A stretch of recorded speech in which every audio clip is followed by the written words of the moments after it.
A tray of surgical instruments hit the emergency room floor with a sound like a gunshot.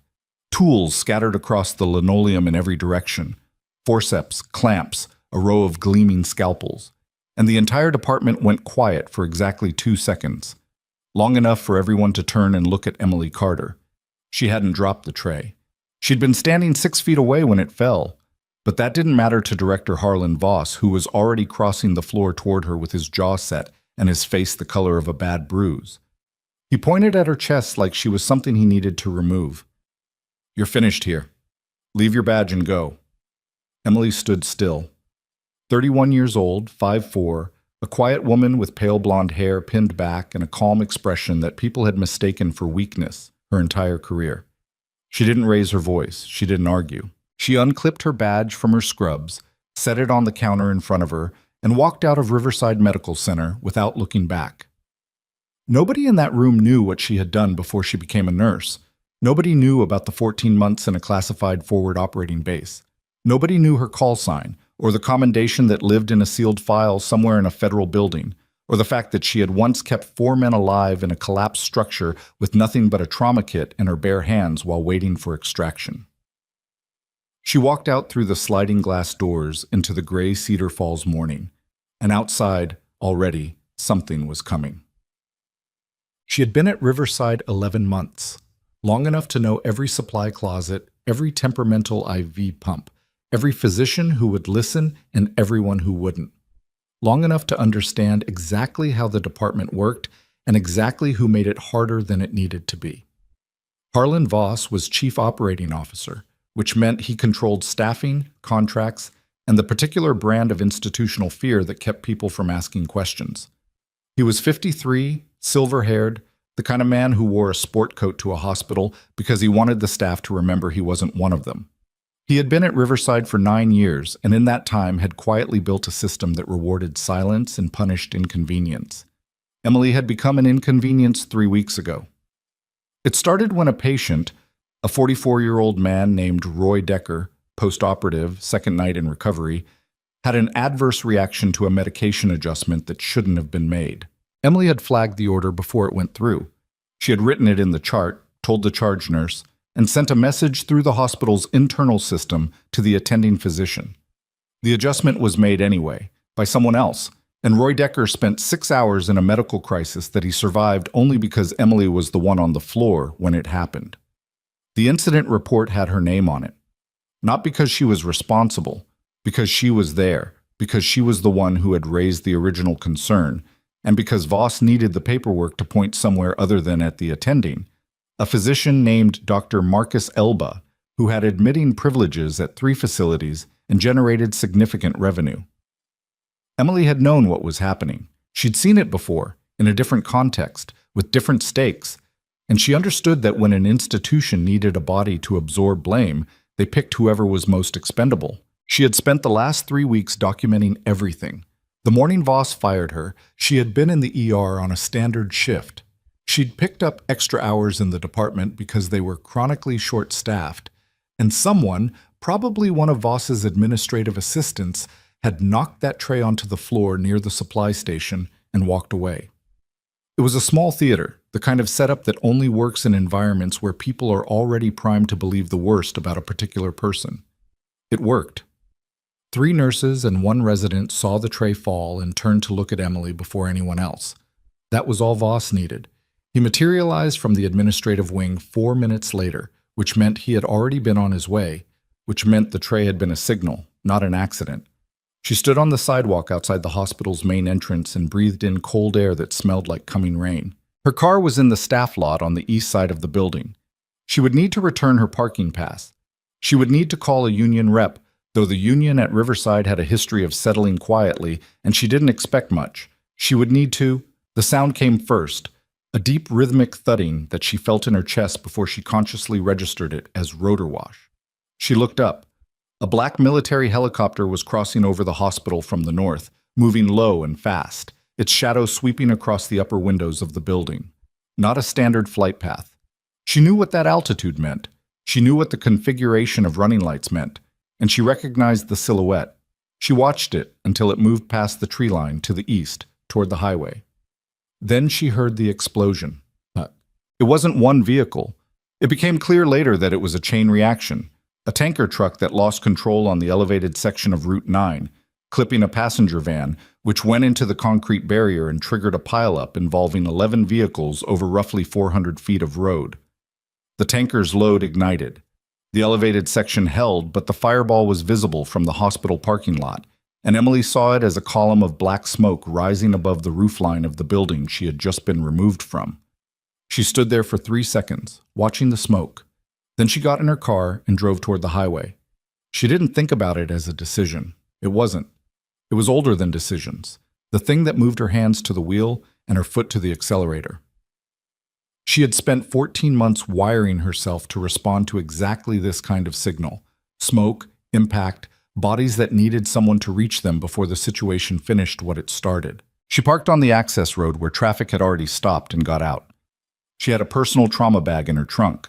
She'd carried one since she left the service, not because she was paranoid, but because the habit had never left her and she'd never seen a reason to break it. She pulled it out, slung it over one shoulder, and moved toward the wreckage on foot. The scene was bad. Not the worst she had seen, but bad enough. 3 vehicles were fully involved in fire. 7 others were scattered across the road at angles that told her the force had been significant and fast. She could see people moving near the far end of the pileup, bystanders already trying to help, and she could hear the distant wail of approaching sirens, probably 8 minutes out, maybe 10. She had been doing this for 14 seconds. She found the first critical patient under a crumpled compact car that had been pushed sideways by the van behind it. A man, mid-50s, breathing but not well, with a chest injury that was going to become fatal within minutes if it wasn't managed. She worked while the sirens got louder.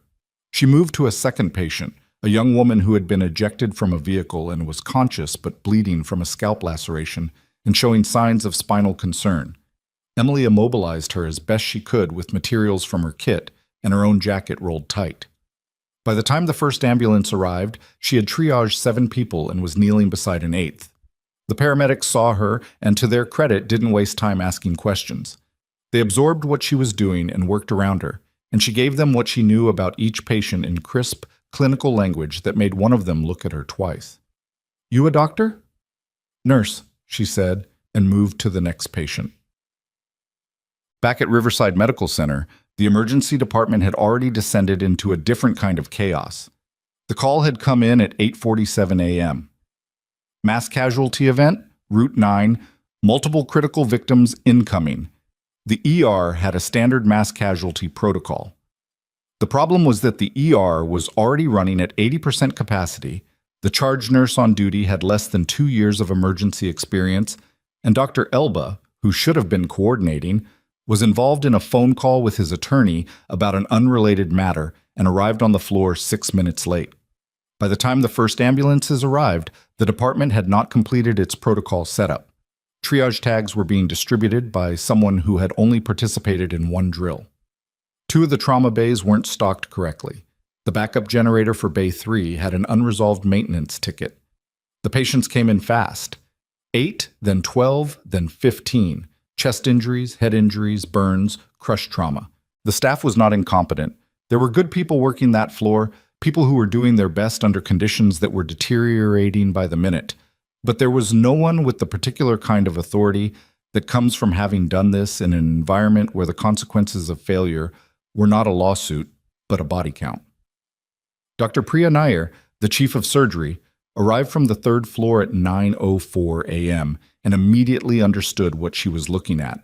She had been at Riverside for 12 years. She was the best surgeon in the building, and she knew it without needing to announce it, which was part of what made her effective.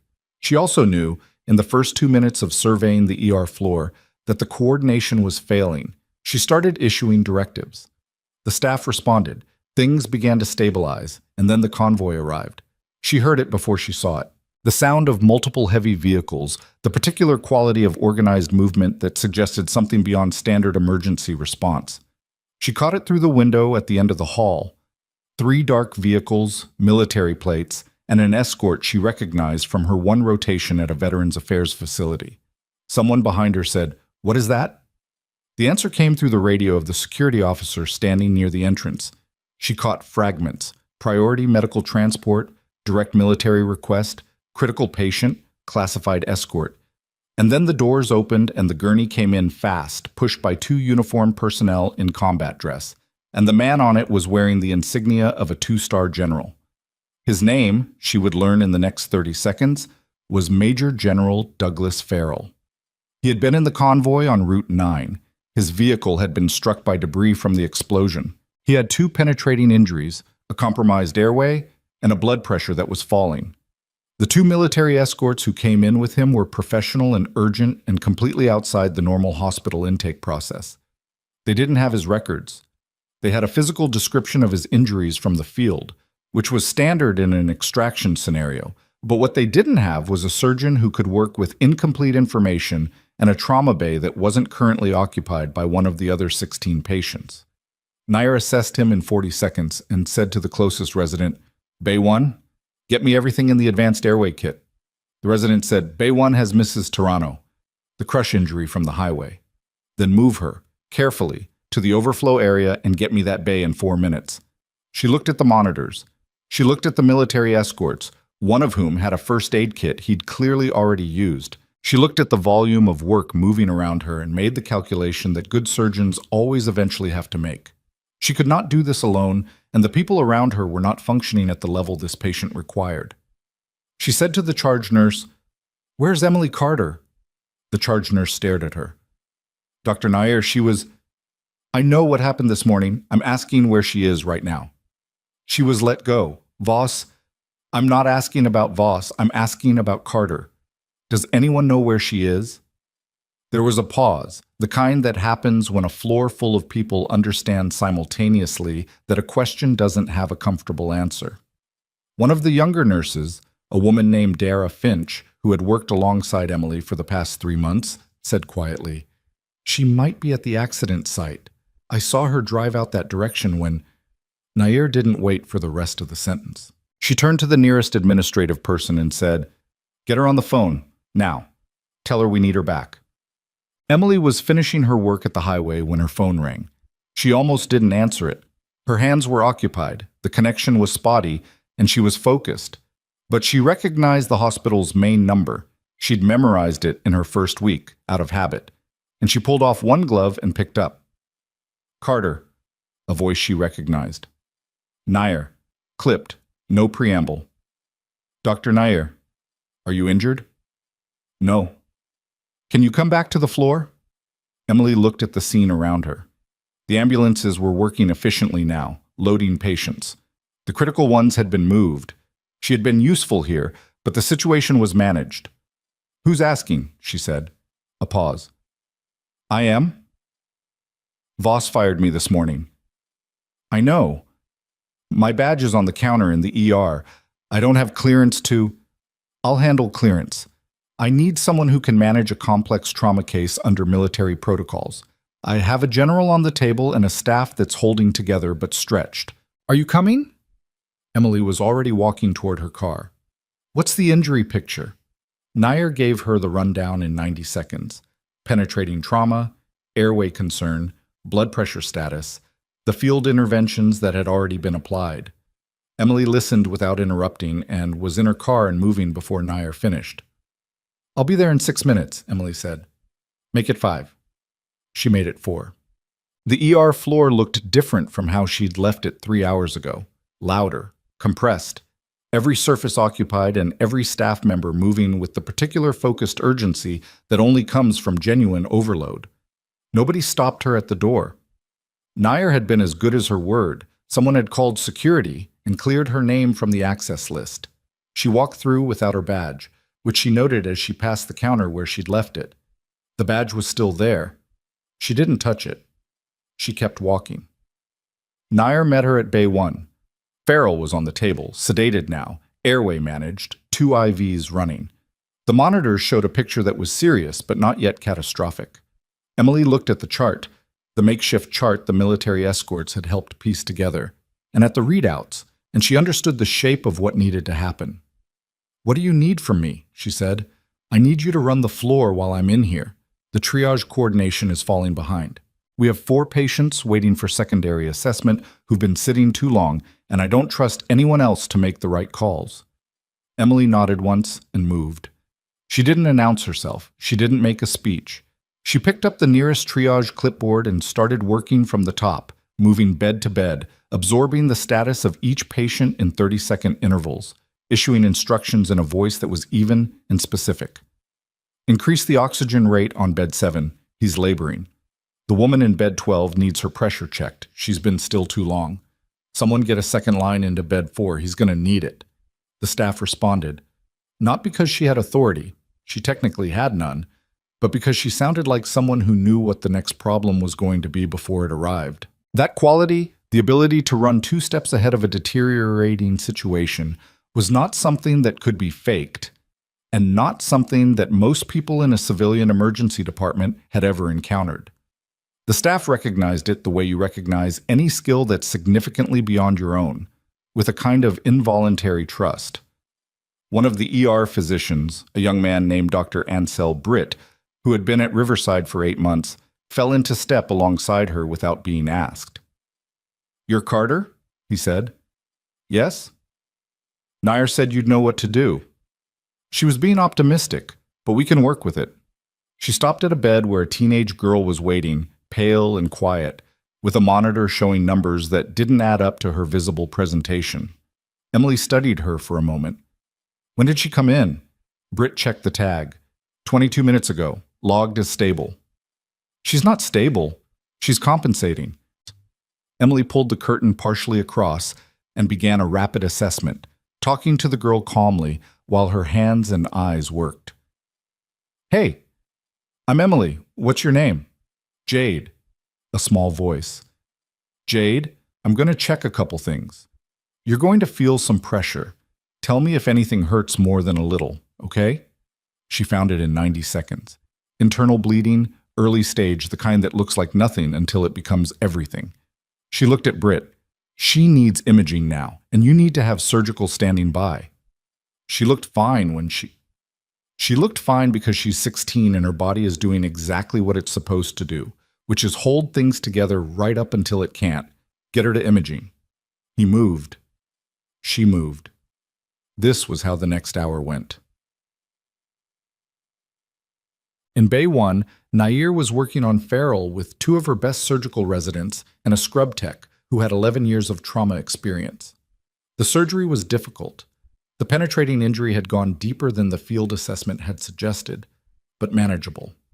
She worked the way she always worked, quietly, precisely, with an economy of motion that residents spent years trying to learn. At 40 minutes in, Farrell's pressure dipped and the monitors alarmed. The room stiffened. Nair said without looking up, "Emily." Her voice carried through the bay window. Out on the floor, Emily heard her name and was at the bay window in 4 seconds. She absorbed the monitor readings through the glass.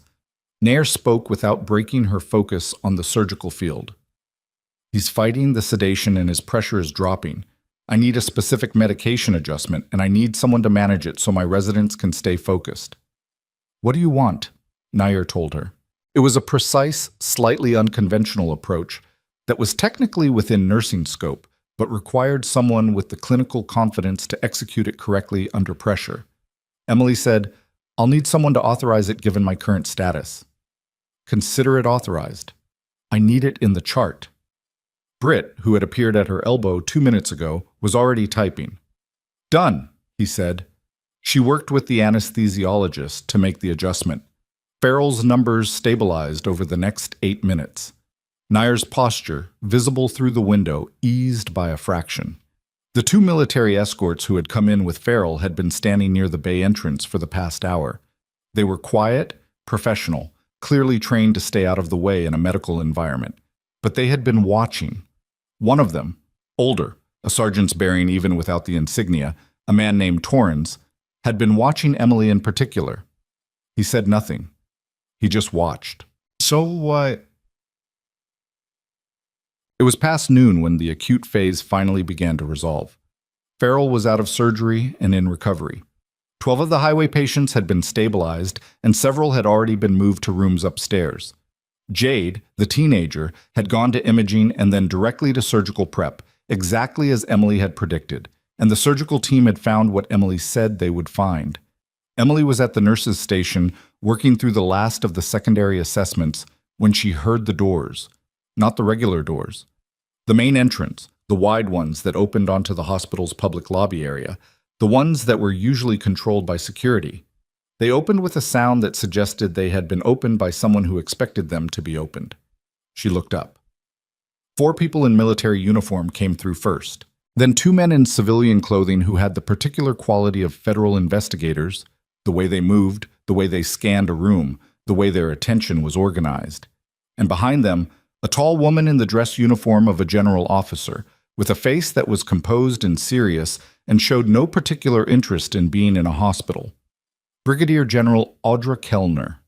Emily recognized her. Not from public record, not from news coverage. From a specific morning in a specific location overseas where Kellner had been the ranking officer who signed the commendation that was now in a sealed file in a federal building. Kellner walked into the emergency department, assessed it in approximately 5 seconds, and looked directly at Emily. Emily stood very still. Kellner's expression didn't change. She said to the room at large, "Who's in charge of this facility?" There was a brief, complicated silence, the kind that happens when a room full of people has 2 different answers to the same question. Harlan Voss appeared from the administrative wing. He had been building toward this moment all morning. He'd heard about the convoy, heard about the surgery, heard that Nair had brought Emily back, and he had spent the past 90 minutes organizing his response. He had the bearing of a man who was used to controlling the institutional frame of any situation, and who had not yet understood that the frame had changed. "I'm the chief operating officer," he said, "Harlan Voss, and I'll need to ask what branch of the military." "Mr. Voss." Kellner's voice wasn't loud. It didn't need to be. "We can discuss that shortly. I'd like to speak with Emily Carter first." Voss's expression shifted, just slightly. The particular shift of a man who has built something and is beginning to understand that someone outside his system has arrived to look at it. "Ms. Carter," he said, "was released from her position this morning. She's technically not—" "I'm aware of what happened this morning," Kellner said. "That's part of why I'm here." She looked at Emily. Emily crossed the floor. They stood near the window at the end of the hallway, away from the main floor, with the 2 federal investigators positioned at a distance that made clear they were present but not intrusive. "You look tired," Kellner said. "I've had a complicated morning." "I heard." Kellner's gaze was direct, the way it always had been. "I heard about the highway. I heard about Farrell. Torrance sent a field report." A pause. "He said you worked the floor like a combat triage unit." Emily said nothing. "He also said you'd been terminated before any of it started." Kellner's voice was level. "I need you to tell me what's been happening here." Emily had been carrying the documentation for 3 weeks, not on paper, because paper could be lost or confiscated, in a cloud-based storage system that she'd set up the day after the incident with Roy Decker, with automatic backups and a secondary access protocol that she'd shared with exactly 1 person outside the hospital. She'd been building the file the way she'd been trained to build operational documentation, systematically, without assumptions, with everything time-stamped and sourced. She pulled out her phone and handed it to Kellner. Kellner looked at the screen. She scrolled for a long moment. One of the federal investigators drifted slightly closer, which Kellner noticed and permitted. "When did you start documenting this?" Kellner asked. 3 weeks ago, the day of the Decker incident." "And this?" Kellner indicated a specific entry. "This shows the original medication order, flagged by you, and then the subsequent adjustment by the attending physician." "Yes, the incident report has my name on it. I have the internal message I sent before the adjustment was made." Emily was calm. This was not a conversation she was nervous about. This was a conversation she had been prepared for. "I also have records of 4 other incident reports over the past 11 months, where the documentation was adjusted after the fact. 2 of them involved the same physician." Kellner handed the phone to the investigator. She looked at Emily steadily. "You built this while you were still working here?" "Yes." "While they were building a case against you?" "Yes." That takes a particular kind of patience. Emily looked back toward the ER floor where the staff was still working, still moving through the aftermath of the morning. She could see Dara Finch at the nurse's station. She could see Britt reviewing a chart. She could see the door to Bay 1 where Farrell was in recovery. It takes knowing that the process has to work, Emily said. If you shortcut it, everything falls apart. Kellner was quiet for a moment. Then she said, Major General Farrell is going to be fine because you were here.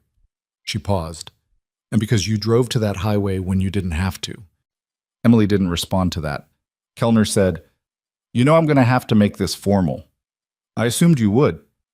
That means it goes on record, all of it. What they did to you, what you did here, the documentation, the history, it becomes part of an official inquiry. That's what I want, Emily said. Kellner looked at her for a long moment, the look of someone reassessing something they thought they already knew. Walk me back to the floor, she said. I want to see Farrell. They walked back together, and when they came through the doorway of the emergency department, Harlan Voss was standing near the administrative corridor with his arms crossed, watching. Emily saw him notice Kellner's posture, notice the way the investigators were moving, notice the particular quality of attention that signals that a situation is no longer in the hands of the people who thought they were running it. She watched him watch that understanding arrive. He looked at Emily. She looked back at him without expression. One of the federal investigators moved toward Voss with a document in his hand, and Voss went still the way a man goes still when he sees something he's not prepared for, something that means the version of this morning he'd been constructing in his head for the past 4 hours was about to be replaced by a version he hadn't written. Kellner and Emily walked past him without stopping.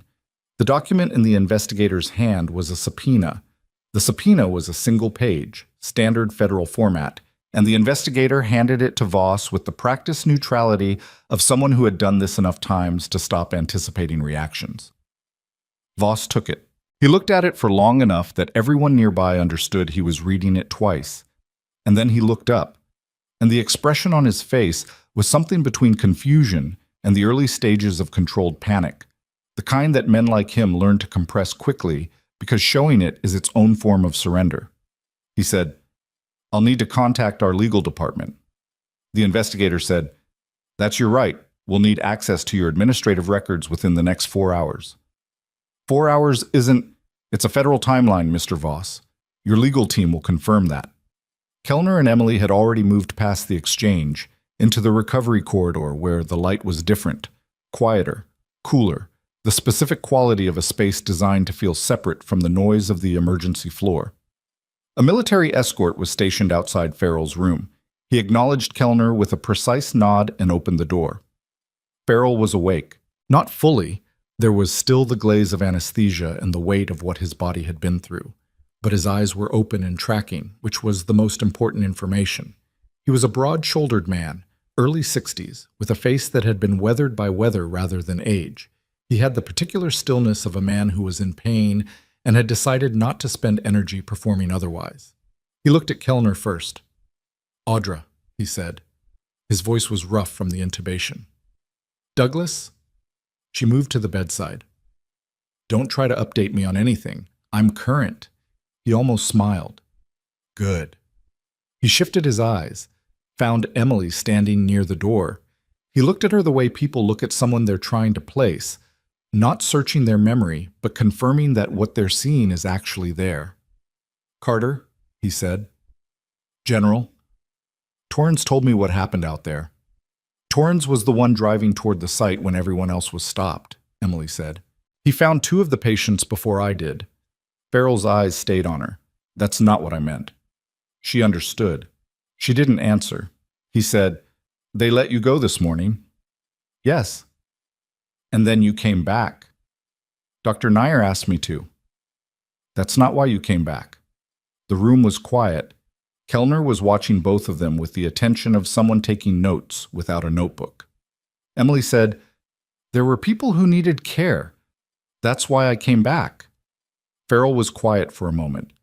Then he said, I want to know everything that happened in that ER this morning, not the clinical summary. Everything. That's going to take longer than you should be talking right now.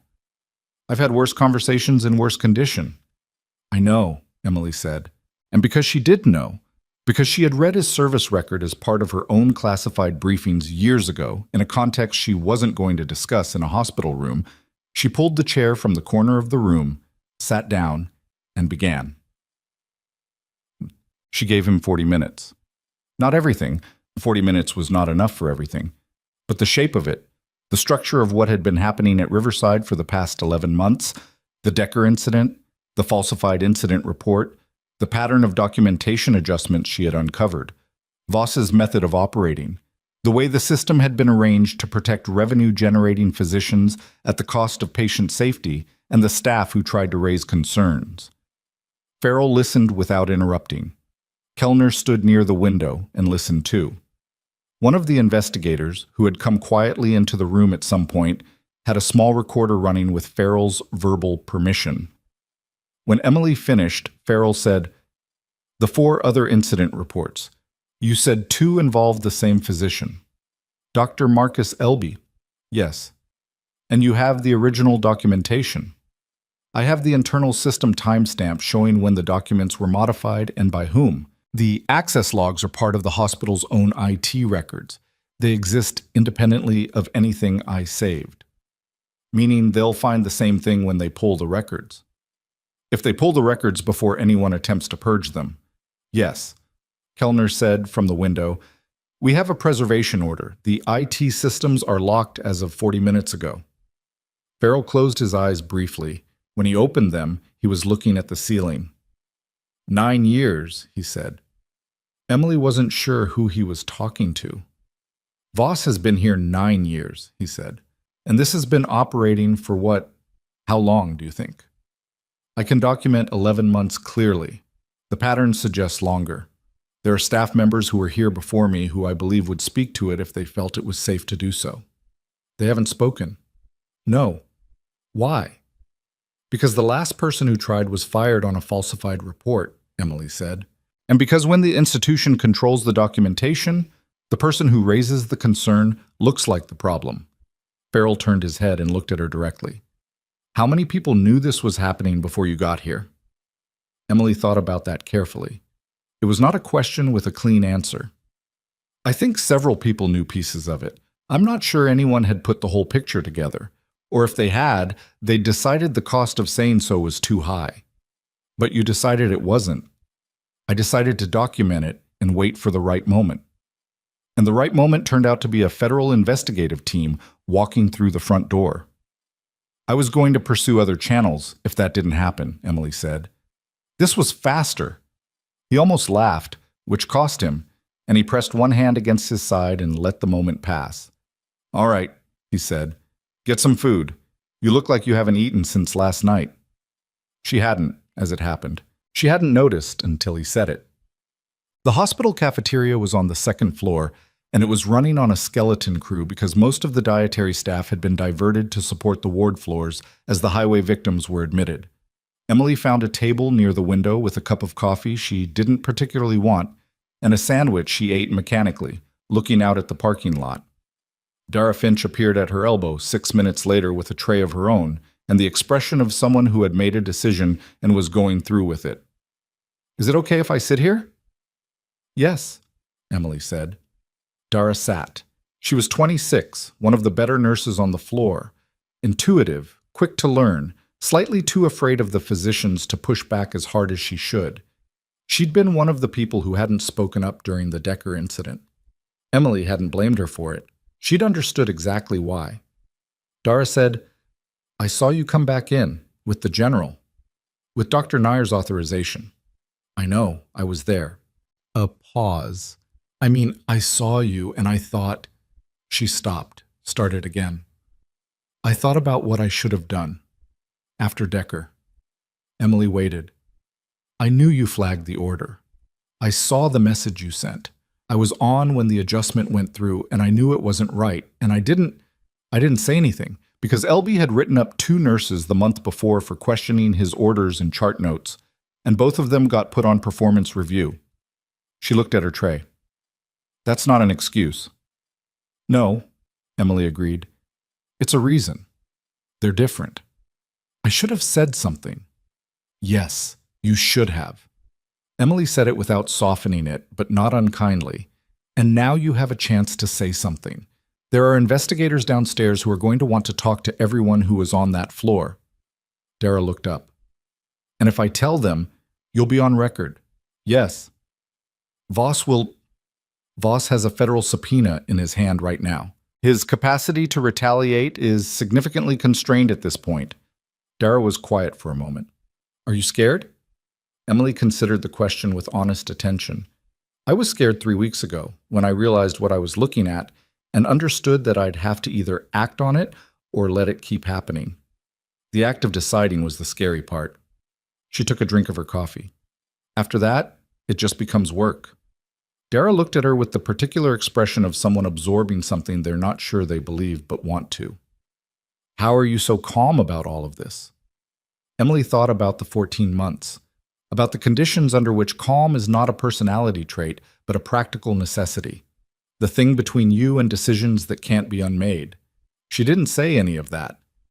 Practice, she said. Talk to the investigators, Dara. By 3 in the afternoon, the emergency floor had stabilized to the point where it was running at a high but manageable level.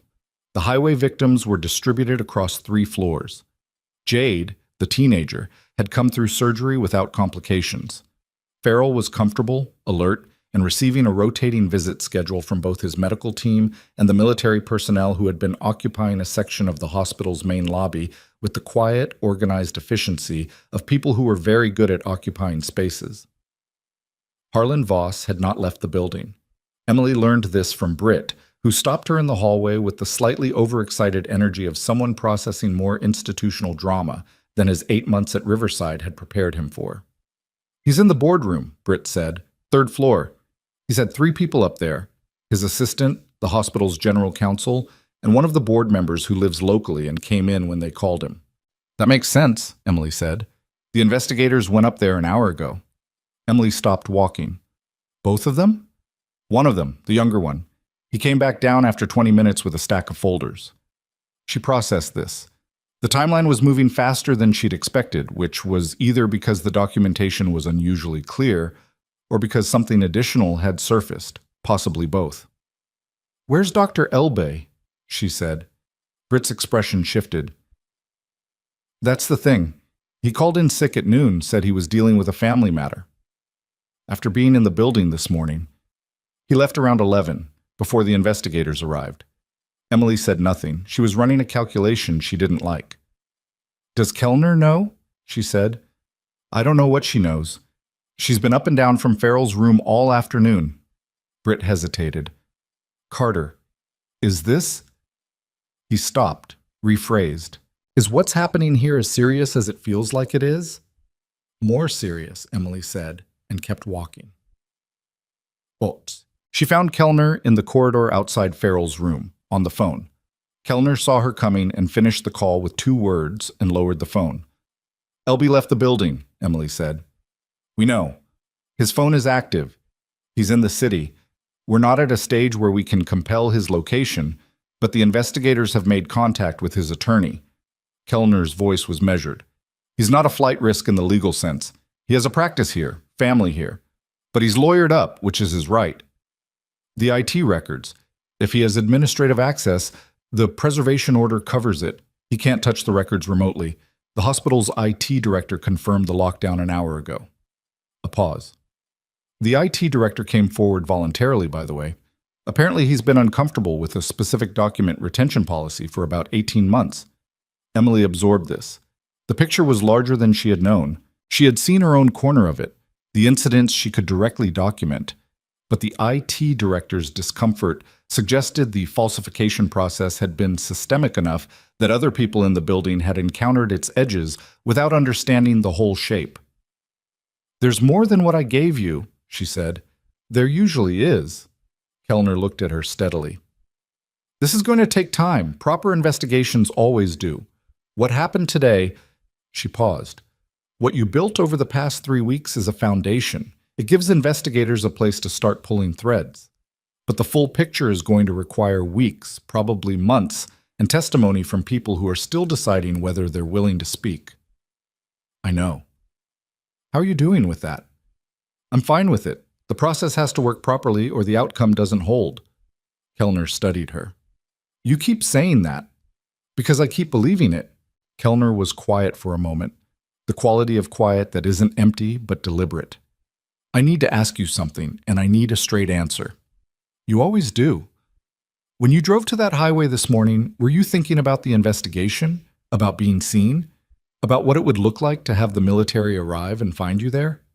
Emily met her eyes. No. What were you thinking about? I was thinking there were people on that road who needed someone to reach them. The answer sat between them. Kellner didn't react to it, didn't validate it, didn't push on it. She just looked at Emily for another moment, and then looked away, down the corridor. There's going to be a formal session tomorrow morning, she said. The investigators want you there. Farrell wants to be present if his medical team will allow it. We'll be going through the documentation you provided systematically. I'll be there. You should sleep tonight. I'll try. Emily did not sleep well. She was back at her apartment by 8, which was small and functional, and located 12 minutes from the hospital in a neighborhood that was neither good nor bad, just the ordinary residential texture of a mid-sized city, brick buildings and parked cars, and a corner store that kept irregular hours. She had lived there since arriving in Cedar Falls. She had put up 3 things on the walls: a topographic print of a mountain range she had never visited, a photograph of a coastline, and a small corkboard where she pinned things she needed to remember temporarily and then removed them when they were done. She reheated something from the refrigerator and ate standing at the counter, not particularly tasting it. The day ran through her in fragments: Farrell's face when he recognized her, the sound of Voss's voice when he understood what the subpoena meant, the look on Dara's face in the cafeteria. She thought about Jade, the teenager, and sent a silent, secular hope toward whatever room she was in now, recovering from a surgery that had caught what it needed to catch. She thought about Elba, out in the city somewhere, in a conversation with his attorney, building whatever version of events he was going to try to present. She thought about the 4 other incident reports, the 2 that directly involved him. The probability that Roy Decker was not the first patient to be placed at risk by the mechanism Voss had constructed to insulate high-revenue physicians from consequences. She washed her plate. She sat on the couch and opened her phone to the documentation file and looked at it for a while, not reading, just looking at the shape of it, the months of work that had gone into building something that couldn't be easily dismissed. She thought, it's not done yet. Because it wasn't. The foundation was there, as Kellner had said, but the full inquiry would require testimony, and testimony required people who were willing to give it, and the people who were most directly positioned to corroborate the pattern were the same people who had spent months or years understanding that speaking at Riverside was dangerous. She set the phone down and looked at the ceiling. The building made the sounds buildings make at night. Settling, the distant passage of someone in the unit above hers, traffic 2 streets over. She had lived in enough temporary locations to find these sounds neutral rather than lonely. Background noise was background noise. Her phone rang at 11:47 p.m. It was a number she didn't recognize. Cedar Falls area code, but not a contact she had saved. She answered it because at this hour, and after this day, not answering felt like a risk she wasn't willing to take. "Carter," she said. A pause. Then a voice she placed immediately. The careful diction, the slight tension in the lower register. "Elba, I know you're talking to the investigators," he said. "I want you to know I had nothing to do with your termination. That was Voss." Emily said nothing. She reached for her phone's secondary function and started a recording with her thumb, without making any visible motion. "Are you there?" he said. "I'm here." Voss ran the whole thing. The incident reports, the documentation. That was him. I signed off on things I shouldn't have signed, I know that, and I'm prepared to address that with my legal team, but the actual design of it was Voss. He told me it would keep the department running smoothly. He told me, "Dr. Elby." Emily kept her voice level, the same quality she used when a situation was deteriorating and she needed the people around her not to match the deterioration. "You should not be calling me. I just need you to understand that I wasn't the architect of this." "You should not be calling me," she said again. You have an attorney. This conversation should go through them. They're not going to tell the investigators what I know. What do you know? Another pause. Longer this time. She could hear him breathing, the quality of a man who has been sitting with something for hours and has finally decided to say it in the worst possible way, to the worst possible person, at the worst possible time. Voss has been filing documents to the state health authority that don't reflect actual conditions in the hospital, he said. Not just internal reports, external filings. I've seen them. He has someone in the billing office who helps him format them. Emily was very still. There are patients who didn't receive the level of care that was billed, Elby continued. Not because the staff weren't trying, because resources were being diverted and the records were made to show something different. She said, "How long?" "At least 4 years, probably longer." "And you knew?" The pause that followed was the longest yet. "I knew some of it," he said finally. "Not the scope. Not until I started looking, after the Decker incident. I started looking because I was afraid of what your documentation might show." "And what did you find?" He didn't answer that directly. What he said instead was, "I made a mistake. Several mistakes. I'm trying to figure out if there's a way to address them that doesn't—" He stopped. "That doesn't what?" Emily said. He didn't answer.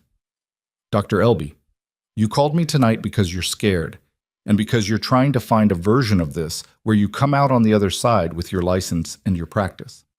I understand that. But the way you get there, if there is a way, is through the investigators, not through me. I'm not in a position to offer you anything. I'm a nurse who got fired this morning." "You're not just a nurse who got fired," he said quietly. "Call your attorney," Emily said. "Tell them what you told me. Tell them everything, not just the parts that make Voss look worse than you. That's my advice, and it's the only thing I'm going to say." She ended the call.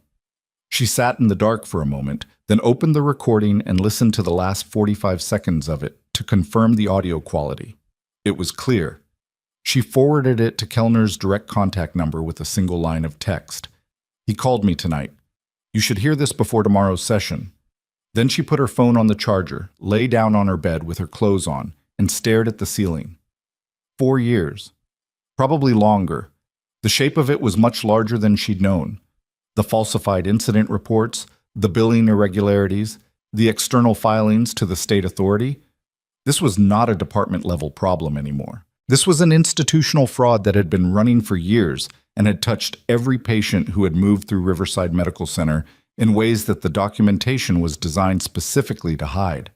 She thought about every patient she had cared for in the past 11 months. She thought about the ones before her. She thought about Roy Decker and Jade and the 14 other people who had come through the ER that morning from a burning highway, put into the care of a system that had been rotting from somewhere above its own floors.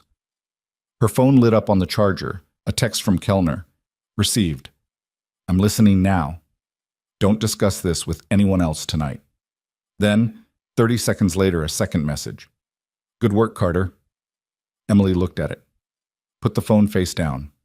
Closed her eyes. Sleep came eventually, the shallow, provisional kind, and she was 2 hours into it when her phone began ringing again, this time with the specific ringtone she had assigned to numbers she didn't recognize, a sound that pulled her out of sleep in a single sharp motion. She answered it before she was fully awake. It wasn't a voice she recognized. Male, low, the particular flatness of someone working to keep their voice under control. You're Emily Carter? Who is this? My name is Garrett. I work in billing at Riverside.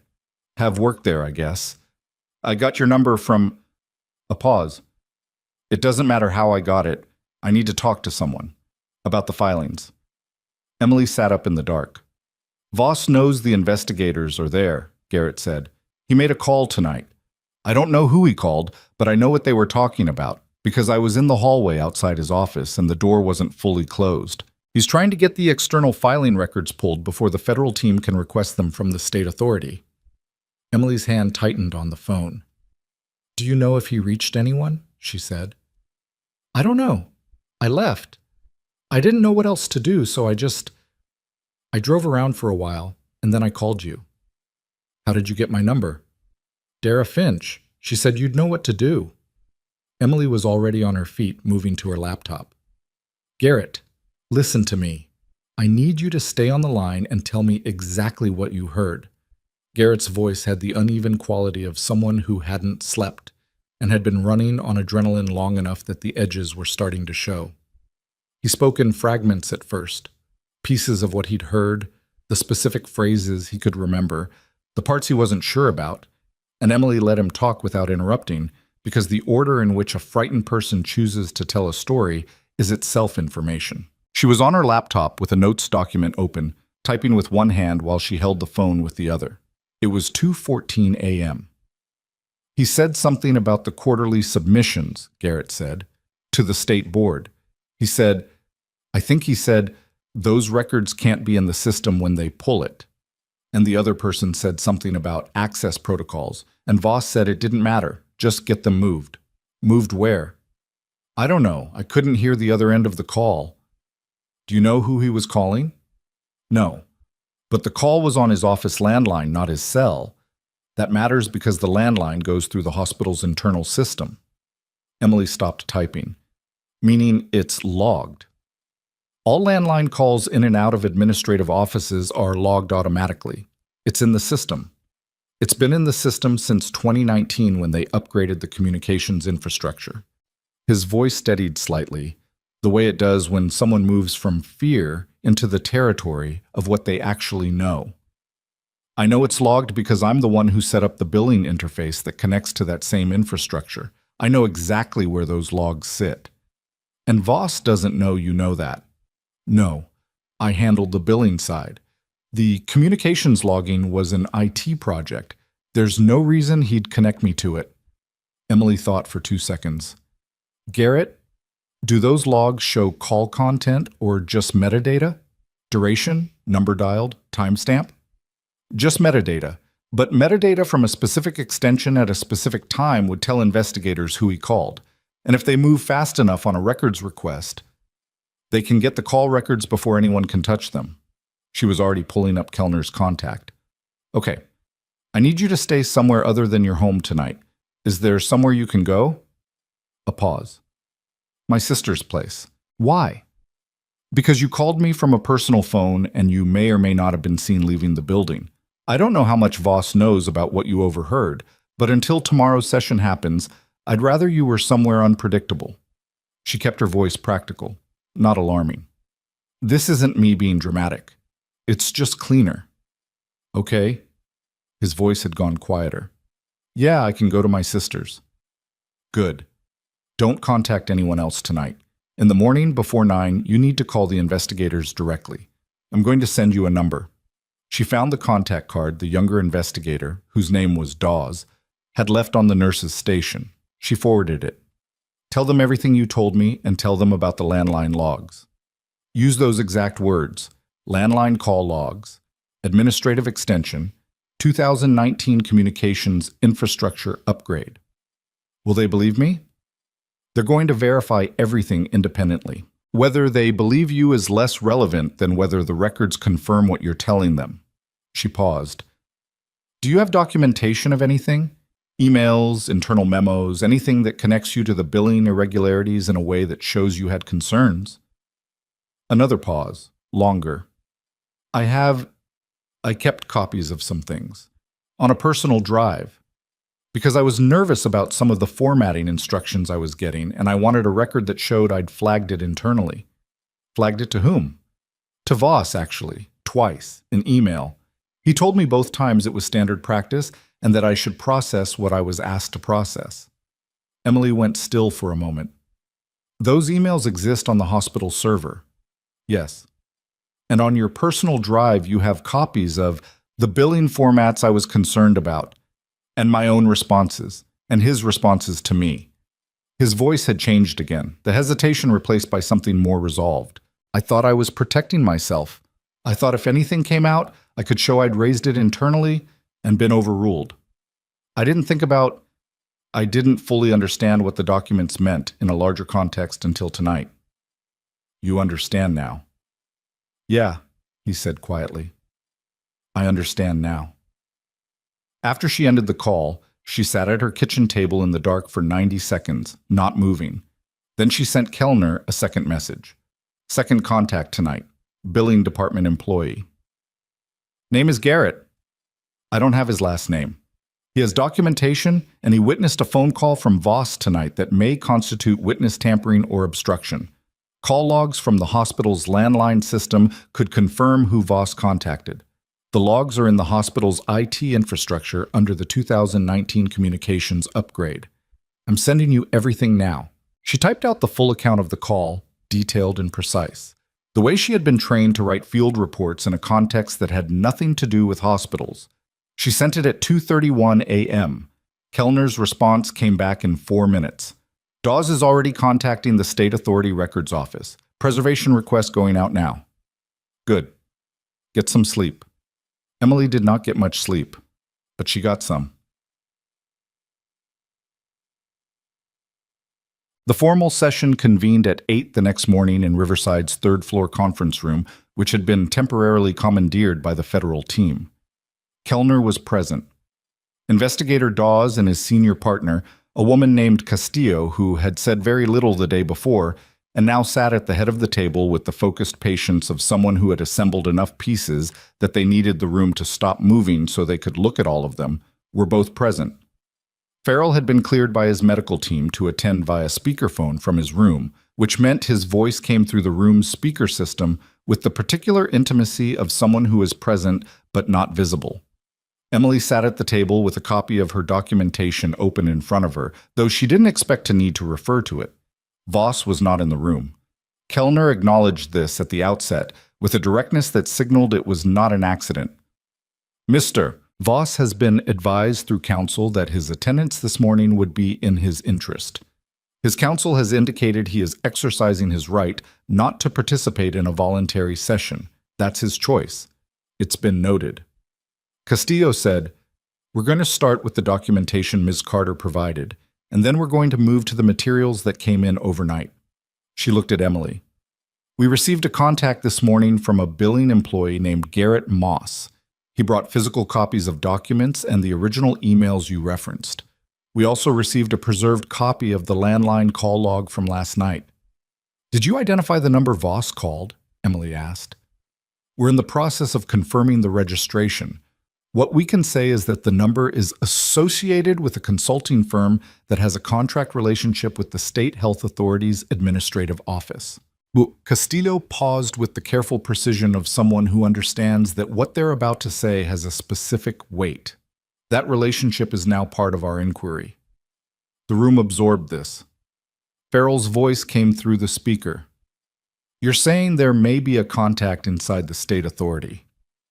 We're saying we can't rule it out at this stage, and that we're treating it as a live question." The escalation Emily had understood in the dark at 2 a.m. became fully concrete in that moment. This was not a hospital administrator protecting his department. This was a multi-year fraud operation that had required external infrastructure to sustain itself, cooperation at the state level, the kind that could delay audits, redirect inspection focus, bury complaints. The 4 years Elba had referenced was probably the conservative end of the timeline. Castillo turned to Emily. "Walk me through the Decker incident. Start from when you first saw the order." Emily walked her through it. She did it without notes, in order, with specific times where she had them, and approximations flagged clearly where she didn't. The session lasted 2 hours and 40 minutes. At no point did anyone in the room tell her she was wrong about anything, which was its own answer. Voss's attorney appeared at the hospital at 11:30 and requested a meeting with Castillo. Emily was in the hallway when this happened and watched through the glass partition as the two of them sat across from each other at the conference table. The attorney with a leather folder open in front of him, Castillo with nothing in front of her at all. Britt materialized at Emily's elbow. She had stopped expecting him to stop appearing there and had adjusted. "Word from the floor is that Elby's attorney called the investigators this morning," he said. "Before 8. "I know. He's cooperating?" "I don't know the specifics of his arrangement. That's above where I sit." "Is it true there's something about the State Health Authority?" Emily looked at him. "Where did you hear that?" "Dara, who heard it from—" He stopped. "Is it true? It's an active inquiry. Don't speculate about it to anyone else. Not because it's a secret, it'll be public soon enough, but because speculation at this stage creates noise, and noise makes things harder. He absorbed this. Carter, how are you? He seemed to consider the question, recalibrate. Is there anything the floor can do? The staff.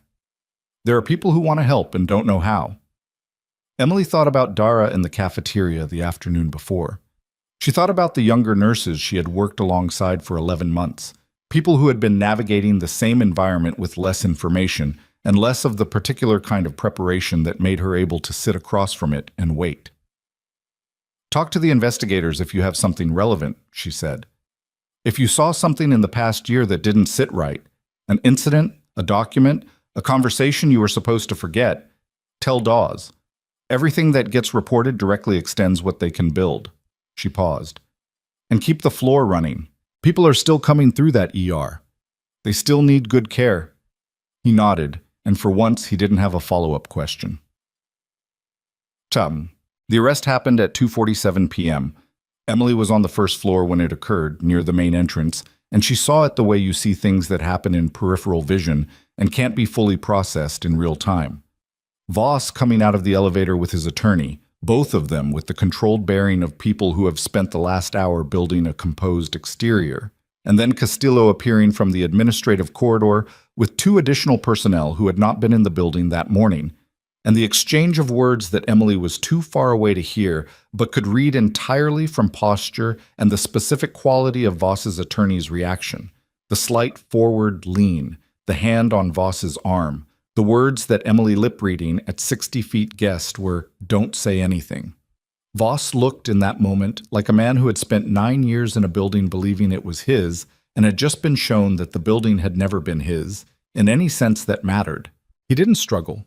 He stood very still while the process happened, and then he was walked toward the entrance and through the sliding glass doors and into the gray Cedar Falls afternoon. The hospital floor had largely not seen it. The main entrance was not a high-traffic area for clinical staff, but news moved in hospitals the way it always does, in 10-second bursts, nurse to nurse, floor to floor. And by 3:15 there was a quality to the building that Emily recognized, the particular pressure drop of an institution that has been organized around fear for a long time and has just had that organizing principle removed. She was in the corridor outside Farrell's room when Kellner found her. "Voss is in custody," Kellner said. "The charge is obstruction and evidence tampering for last night's call. The broader fraud charges will come from the state authority inquiry, which is now formally open." She paused. "LB has entered a cooperation agreement. Full disclosure in exchange for consideration on his own charges. His attorney worked fast. He called me at midnight," Emily said. "He was scared." People who build their careers on institutional silence tend to get very scared when the institution stops being silent. Kellner's voice was not unkind. "His testimony is going to matter. He has 10 years of direct knowledge. And the person at the state authority? That's moving at a different speed. These things do." She met Emily's eyes. "The board is convening an emergency session this afternoon. Farrell has requested to address them. I told him he should wait until he's medically stable for that kind of exertion, and he told me exactly what I expected him to tell me. That he's going anyway. That he's going anyway." Something in Kellner's expression shifted. Not quite a smile, more like the acknowledgement of a long-running reality. "He's asked that you be present." Emily said, "In what capacity?" "In the capacity of the person this is all about," Kellner said. The board session was held in the same third-floor conference room, rearranged now to accommodate the full board. 7 members, most of whom had arrived within the past 3 hours from various points in the region. Farrell was present in a wheelchair, which he had accepted under protest and with conditions attached, including that it be positioned at the table rather than off to the side. Kellner stood near the wall. Castillo was present with Dawes. Emily sat at the far end of the table with the slightly incongruous quality of someone who is both the subject of the meeting and a witness to it. The board chair, a white-haired woman named Vera Aldrich, who had been in the role for 3 years and was clearly still assembling the full scope of what had happened in her hospital, opened the session by stating the facts as they had been conveyed to her in the past 4 hours. She did it without editorializing, which Emily noted with something approaching respect. The instinct of an institution under pressure is usually to reach first for the framing before the facts. Aldrich let the facts land without a frame. When she finished, Farrell spoke. He was still hoarse. The intubation had done what intubations always do to a voice, and he hadn't had enough hours to fully recover it, and none of that diminished the quality of his attention, or the particular authority that comes from someone who has been in rooms far more pressurized than this one and has never once let the room's pressure set the terms. He said, "I want to speak directly to what happened to Nurse Carter. Not as a patient, though I am one. Not as a military officer, though I am one. As someone who has seen how institutions treat the people who tell the truth inside them, and what it costs those people, and what it costs the institution when they don't listen." The room was very quiet. "She was removed from this building 20 minutes before it needed her most," Farrell continued. "She went to that highway anyway. She came back when she was asked. She was doing this." He held up his right hand, the one not attached to an IV. "While the person who fired her was on that floor, still in charge, still making decisions. That's not a small thing. That's the kind of thing you're supposed to be built to prevent." Aldrich said, "We understand that, General." "I'm not sure you do yet," he said, with respect, because understanding it means understanding that the conditions that allowed it to happen didn't start with Voss.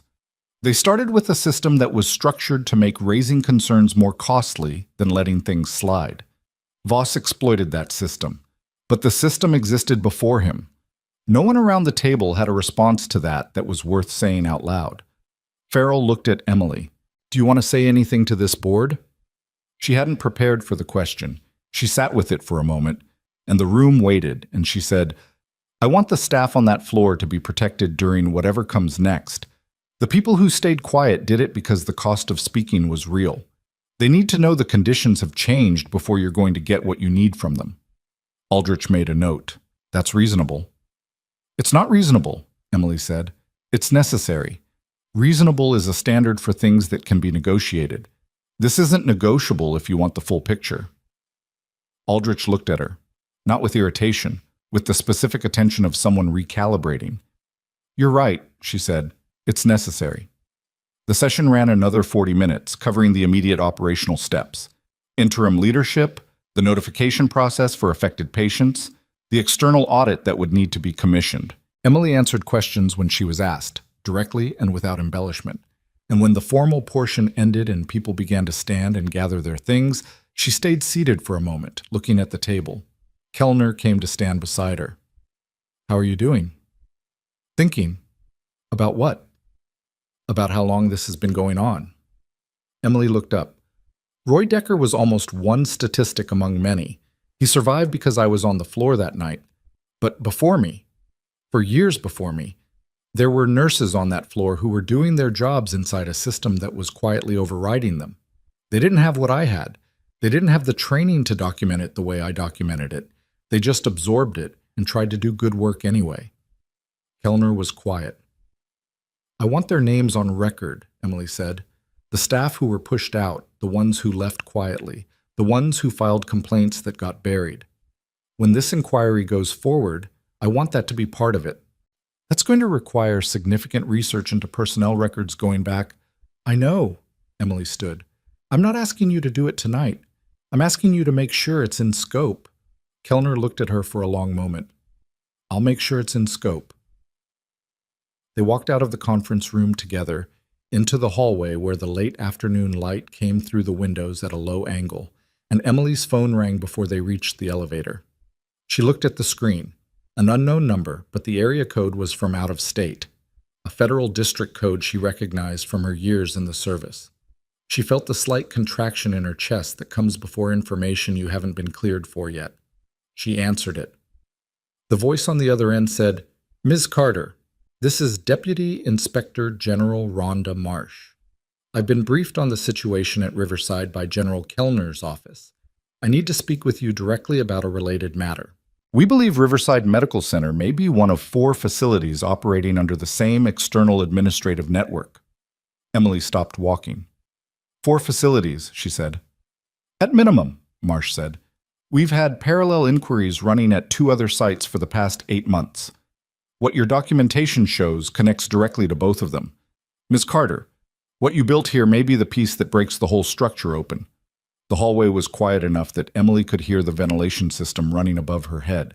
She kept her voice even. Which two facilities? She said. Harwick Regional in Dunmore County and St. Albans Memorial in the Western District. Both have shown similar patterns: external filing discrepancies, internal documentation adjustments, personnel terminations following whistleblower-adjacent activity. Both have been under preliminary review without a clear connective thread. Marsh paused. Your documentation provides that thread. The administrative consulting firm Voss contacted last night has fingerprints on all three. You said 4 facilities. We believe there's a fourth. We don't have confirmation yet on which one. Emily looked at Kellner, who had positioned herself close enough to hear the call without pressing in. Kellner's expression was controlled, but her eyes had sharpened. How do you want to proceed? Emily said. We're sending a team to Cedar Falls tomorrow morning. I'd like you available for a joint session. Federal investigators, Inspector General's office, and your team there. We need to map the connective structure. What you built at Riverside may have equivalents at the other sites that their own staff haven't been able to make visible yet. Because they didn't know what they were looking at. Or because they knew and didn't have the right framework to document it in a way that would hold. Marsh's voice was precise, the quality of someone who has done this work long enough to have stopped being surprised by what institutions are capable of and has not stopped being angered by it. You built something that holds, Ms. Carter. I've read the file twice tonight. After the call ended, Emily stood in the corridor for a moment with her phone in her hand. Kellner said, IG's office. Yes. This moved faster than I expected. Voss's call last night accelerated it. If he hadn't tried to move the records, it might have taken another week for the connections to surface. Emily slid her phone into her pocket. He panicked, and it opened everything up. People who've been operating without consequence for years don't know how to be careful when the conditions change, Kellner said. They've never had to be. Emily thought about that on the elevator down. The particular blindness of long-term impunity, the way it erodes the instinct for caution, so that when a genuine threat arrives, the response is more exposure, not less. Voss had spent 9 years building a system specifically designed to be invisible to scrutiny, and the first time real scrutiny arrived, he had picked up a phone and made it worse. The elevator opened on the first floor. The ER was audible from here. The standard frequency of a department that was busy but not overwhelmed, back to its operational register. Somewhere above her, Farrell was in recovery. Somewhere in the city, Garrett Moss was at his sister's apartment. Somewhere in the building's administration wing, the board was trying to begin understanding what the next weeks were going to require of them. And somewhere at a facility called Harwick Regional in Dunmore County, and another called St. Albans Memorial, there were nurses and physicians and billing staff who had been carrying pieces of the same picture without knowing there was a larger frame. Emily thought, they don't know it's about to change for them too. The joint session convened at 9 the following morning with 7 people at the table and the particular density of a room where multiple agencies have overlapping jurisdiction and have decided, for now, to function cooperatively. Marsh had arrived at 6, which Emily found out when she got to the building at 7:30, and was told the IG team had been in the conference room since before the administrative staff arrived.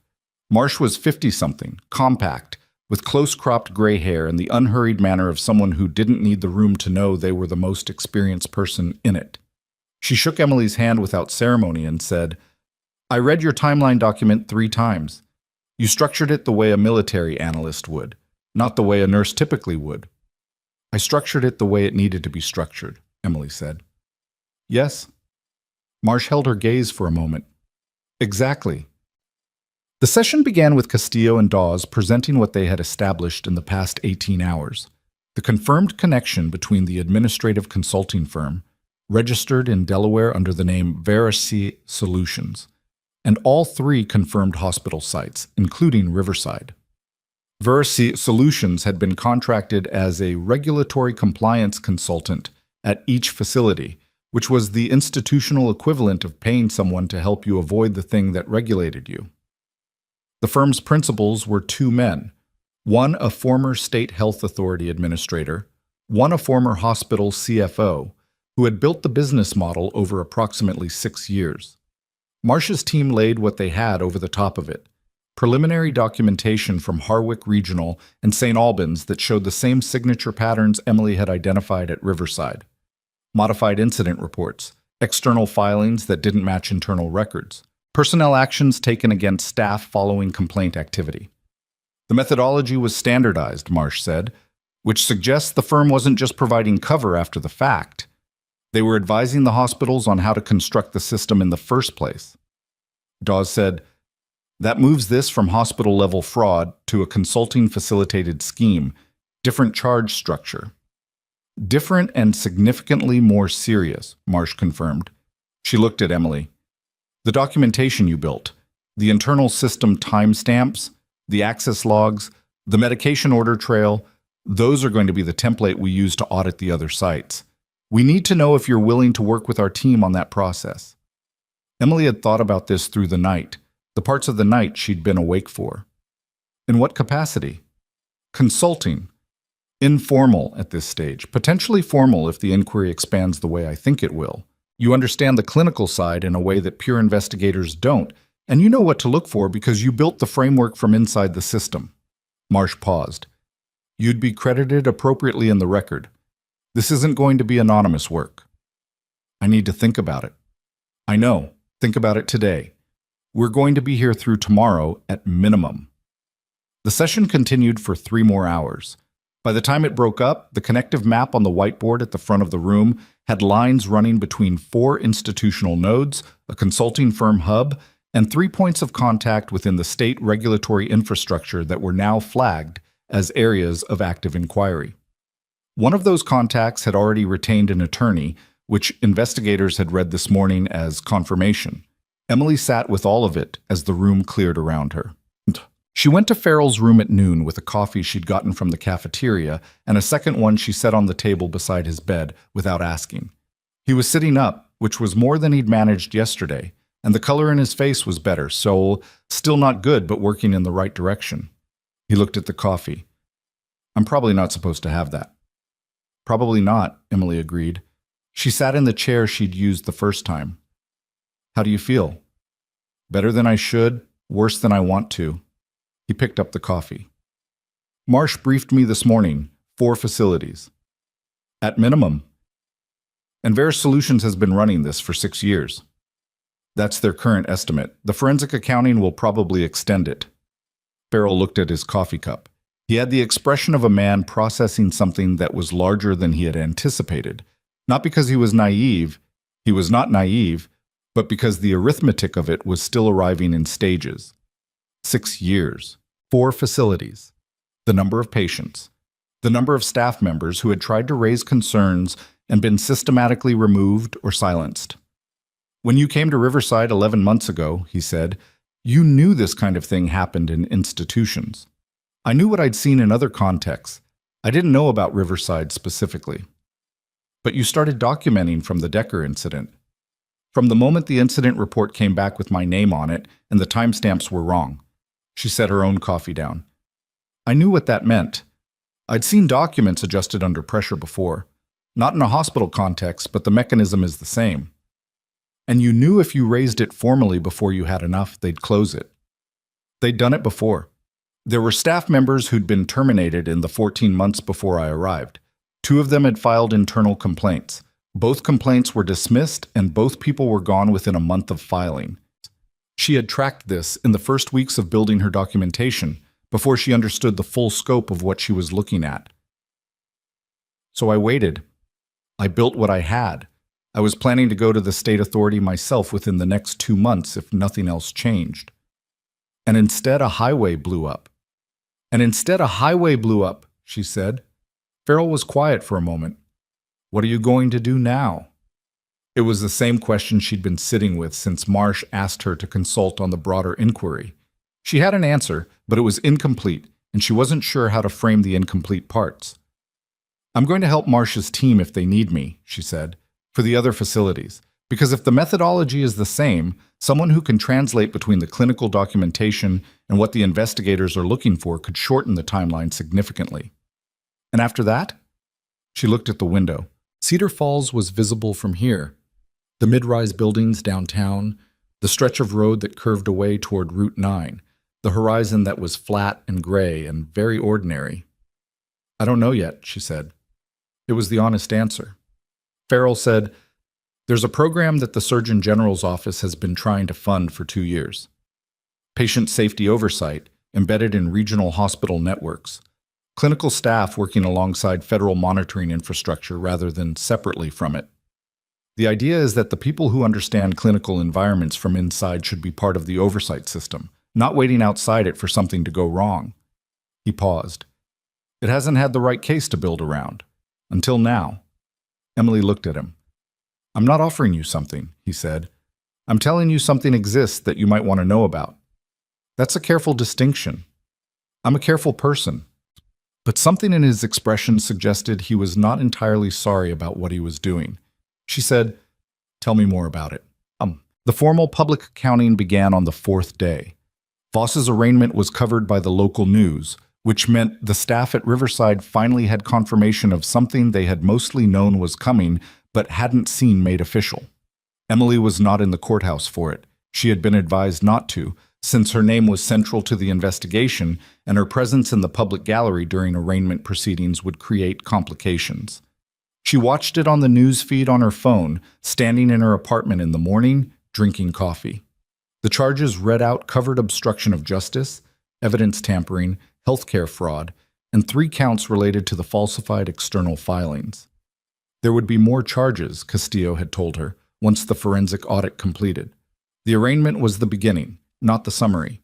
Voss stood very straight in the courtroom footage. He had the bearing of a man who had decided that looking composed was the remaining form of control available to him. His attorney entered a not guilty plea with the efficiency of someone who expected this phase to be temporary. Elby was not arraigned that morning. His cooperation agreement was formally structured, and the terms had been summarized to Emily by Dawes without specific figures. Full disclosure, complete access to his records and testimony, in exchange for a deferred prosecution arrangement that would require him to surrender his license and complete a supervised period of practice restriction with charges held pending compliance. He would not face criminal prosecution if he held to the agreement's terms. Emily had been asked, informally, whether she had an opinion on the arrangement. She had said it wasn't her place to have one. What she had not said, because it wasn't useful to say, was that she thought Elbow was the more complicated person in the story. Not blameless, not even close, but a man who had understood partially what he was participating in and had chosen, repeatedly, the easier thing until the easier thing became impossible. His fear had made him call her at midnight.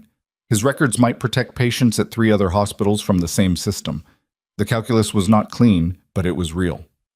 She had moved on from thinking about it. On the 5th day, Garrett Moss gave formal testimony. Emily wasn't in the room, but Dawes debriefed her afterward in the corridor with the tone of someone reporting results he was genuinely satisfied with.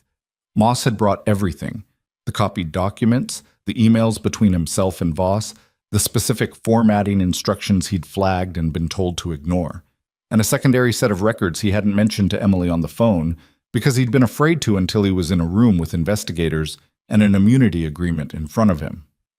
He had 3 years of billing records formatted in the Verace Solutions template, Dawes said.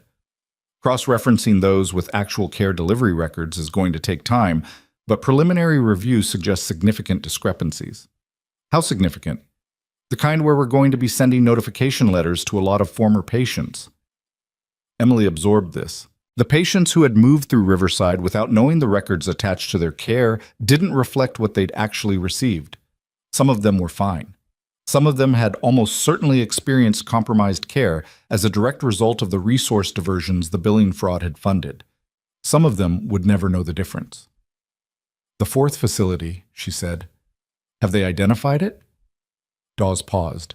It was a short pause, but she caught it. "We have a strong candidate," he said. "We're not naming it externally until the preservation orders are in place." "But you know which one." "We have a strong candidate," he said again. She let it go.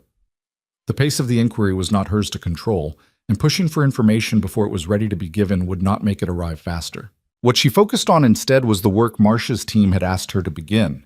The analysis of Harwick Regional's internal documentation against the framework she had built at Riverside. They had provided her with a secure access system and a stack of records that had been preserved under emergency order, and she had been working through them in the conference room for 4 hours each morning, identifying the signature patterns and flagging the discrepancies for the investigators to pursue. The work was different from clinical nursing, quieter, more sedentary, done with a laptop rather than her hands, but the core of it was the same process she had always used. Look at what is actually there, not what someone wants you to see, and follow what the evidence leads to, not where you expect it to go. Harwick Regional's records showed the same pattern as Riverside, with one difference. The timeline was longer. The first evidence of document modification at Harwick went back 7.5 years, which meant the system had been running there before it was introduced at Riverside. Riverside had not been the origin. It had been an expansion. She documented this with the same precise structure she'd used before and sent it to Marsh at the end of the 4th day with a single note. The methodology was piloted at Harwick. Riverside was iteration 2. The 4th facility may be more recent. Marsh's response came back in an hour. That's consistent with what we're seeing. The 4th facility is recent, 18 months. Then, good work, keep going, Qasem. On the 7th day, the board of Riverside Medical Center held the session that Vera Aldrich had delayed twice because she wanted, as she told Kellner, to be sure she understood what she was saying before she said it in front of everyone. The full staff of the hospital was invited. Not required. Aldrich had been explicit about that because requiring attendance at an institutional accountability session was its own kind of pressure, but invited, and the main auditorium on the 4th floor was at near capacity when Emily arrived. She had been given a seat near the front, which she had tried to decline and been gently overruled about. Farrell was present. He had been cleared for limited ambulatory activity and had refused the wheelchair for this, which his medical team had allowed with conditions that he had agreed to with the specific quality of agreement that means the conditions have been heard and may or may not be followed. He sat 2 chairs from Emily in a row that also contained Kellner, Aldrich, and 2 board members whose names Emily had not yet committed to memory. Aldrich spoke first. She stood at the front of the room with a document in her hand that she referenced occasionally but did not read from directly. She laid it out without minimizing it. The fraud. The duration. The staff members who had been terminated following complaint activity, some of whom were named, with an acknowledgement that the board intended to make direct contact with each of them. The patients who had been affected, the notification process that was beginning, the independent audit that had been commissioned and would be operating without reporting lines through current hospital administration. The immediate suspension of the Verish Solutions contract, which had technically remained active until 48 hours ago. The restructuring of the incident reporting system with external oversight built in. She said, "We failed to build an institution that made it safe to tell the truth. The consequences of that failure were not abstract. They were experienced by real people, staff and patients both, over a period of years. I'm not going to stand here and explain how that happened in a way that makes it easier to understand. It happened because we were not paying attention to what we should have been paying attention to, and people were hurt by that." The room was very quiet. "Emily Carter joined this staff 11 months ago," Aldrich said. "Within her first weeks here, she was navigating a system that was designed to absorb people like her, people who look carefully and document what they find, without letting them become visible. She became visible anyway. She was removed from this building on falsified grounds, and she came back when it needed her, and she gave us what we needed to see the truth of our own institution." Aldrich paused. "We owe her an accounting, not just an apology, so I will start with the accounting and let the apology be what it needs to be after." The accounting was specific, and it took 18 minutes. Emily sat through it and did not look at her hands or at the floor. She looked at Aldrich, because Aldrich was the one saying it and deserved that attention. When Aldrich finished the accounting, she said, "We were wrong. We failed you. I am sorry, on behalf of this board, that you were put through what you were put through in this building. You should not have had to fight this hard to be heard." The room held the silence for a moment. Then Farrell stood. He didn't ask for a microphone. His voice carried without one, the way voices do when they have learned to fill space without effort. "I want to add something," he said, that is not administrative and is not formal and is not part of the official record. He looked at Emily. I have worked with a lot of people over a career that is not short, he said. Soldiers, physicians, policy people, officers of every rank. The thing that is rarest, the thing that I have seen maybe a handful of times, is the person who sees something wrong and decides to stay with it long enough to fix it, even when fixing it costs them more than anyone else is being asked to pay. He paused. Emily Carter stayed with it. She paid what it cost. And because of that, there are patients at 3 hospitals who are going to be safer than they were. And there are going to be staff members at those hospitals who are going to be able to tell the truth without being destroyed for it. He looked around the room. That happened because one person decided the process had to work, and then she did the work. I want that to be said clearly, in this room, by someone who doesn't work here. The room responded the way rooms respond when something lands that the people in it didn't know they needed to hear. Not loudly, just with the particular quality of attention that signals something has actually been absorbed. Emily did not cry. She sat straight and kept her expression steady and felt, somewhere underneath the steadiness, something that was not quite relief because it was too mixed with the awareness of everything that had been involved in getting here. The 11 months, the 3 weeks of documentation, the morning Voss had pointed at her chest and told her to leave her badge and go, the highway, the night calls, the hours in the conference room with Marcia's team, and records from a hospital she had never set foot in. She thought about the nurses who had been here before her, the ones who had tried and been removed, the ones whose names were going to be in the investigation record now, finally, because she had asked Kellner to make sure they were in scope.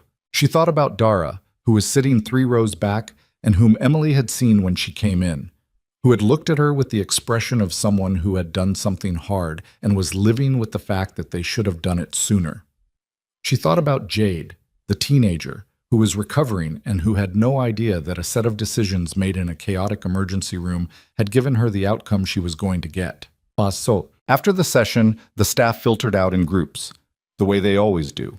Some in quiet conversation, some alone, some gravitating toward Emily with the particular awkwardness of people who want to say something and haven't quite determined what the right thing is. She handled it the way she handled most things, one person at a time, without performance, without speeches. Dara found her near the exit. She didn't say anything elaborate. She said, I spoke to the investigators, twice. I know, Emily said. Dawes told me. Was it useful? Very. Dara nodded.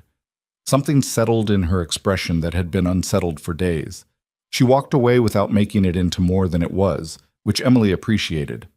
Britt appeared. He also did not make it elaborate. He said, You're not going to be on the floor anymore, are you? Probably not in the same way. Because of the IG thing. Because things have changed. She looked at him. You're going to be good. Keep questioning what doesn't make sense. You already do it.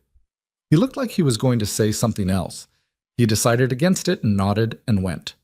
Kellner was waiting near the door. Marsh wants a final joint session tomorrow. She's heading back to Washington the day after. I'll be there. And then? And then I'm going to take a few days and think about Farrell's program. It's a good program. I know.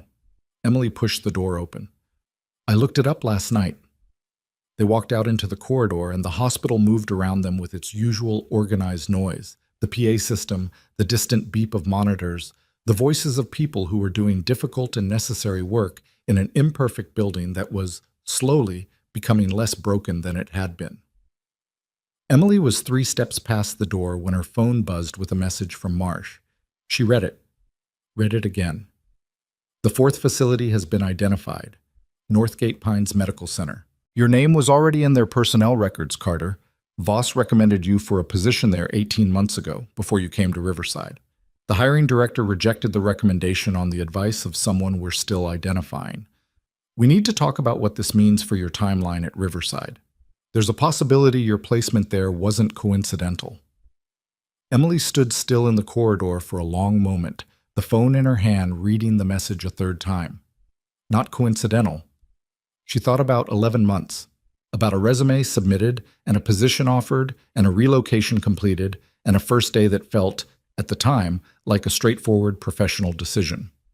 She had chosen Riverside because the salary was fair and the department had posted for experienced staff, and Cedar Falls was a city she had no particular prior connection to, which meant no complications, which meant clean. She thought about the consulting firm, about a network that had been running for 6 years across 4 hospitals, about a methodology that was standardized, which meant someone had thought carefully about which institutions to bring into it and how. She thought about what it would mean if she had been placed at Riverside, not despite the documentation she would eventually build, but because someone, somewhere in the structure of this network, had understood what someone like her was likely to do and had wanted her in an environment they controlled when she did it. It didn't make complete sense. She turned it over, looking for the logic. If they'd known who she was, known her history, they'd have known placing her inside their own system was a risk, unless they'd underestimated what she would find. Unless they'd believed their documentation controls were strong enough, unless someone inside the network had overridden an objection from a hiring director who had, on someone's advice, said no. She called Marsh directly. Marsh answered on the second ring. "Tell me about the hiring director," Emily said. Marsh said, "Her name is Diane Pollock. She's been the director of nursing recruitment at Northgate Pines for 6 years. She flagged your application when Voss recommended you and declined to move it forward. She told her supervisor at the time that your military background and clinical profile were, quote, not a fit for their institutional culture." Which is another way of saying she recognized what I'd been trained to do. That's our read, yes. She had access to your service summary, the unclassified portion, through a staffing agency that Verace Solutions used as a recruitment pipeline, the same agency that ultimately placed you at Riverside. Emily stood in the corridor with the hospital moving around her and worked through the structure of it, the staffing agency as a funnel, applications routed to facilities in the network, candidates screened not for competence but for fit, which in this context meant the likelihood of compliance. Someone with her background would have registered as a problem. Pollock had said no, but the application had gone to Riverside anyway, to Voss, who had apparently reached a different conclusion. Why did Voss take me if Pollock flagged me as a risk? Marsh was quiet for a moment. That's the part we're still working on. Our current theory is that Voss didn't see your military background the same way Pollock did. He may have believed the documentation controls were strong enough to contain anyone who raised concerns. He may have thought that the termination mechanism, the incident report setup, the performance review process, was reliable enough to remove you if you became inconvenient. A pause. He may simply have been arrogant. He was, Emily said. He was very arrogant. Pollock, on the other hand, understood the risk more clearly, and she's now in the position of someone who is technically protecting the network by rejecting your application, which makes her a knowing participant in the scheme's personnel strategy. Is she in custody? Not yet. She's a civil target at this stage. The criminal exposure depends on what the forensic accounting shows about her direct involvement in the billing side. But she's been notified that she's under inquiry, and Northgate Pines has been served with a preservation order as of 2 hours ago. Marsh paused again. I want to be clear with you about something, Carter. The fact that your placement at Riverside may have been a function of this network's recruitment pipeline doesn't change what you did there. You built what you built regardless of how you arrived. I know, Emily said. I'm saying it anyway because it's the kind of thing that could sit wrong if you let it.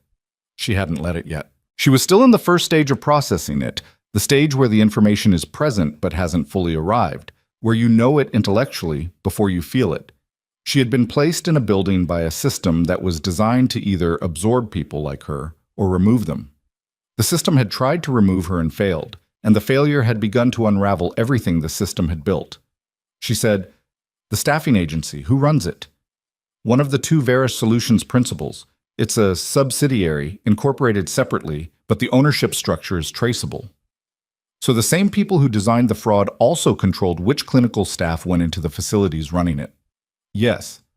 That's not fraud, Emily said. That's infrastructure. Marsh said, that's exactly what it is.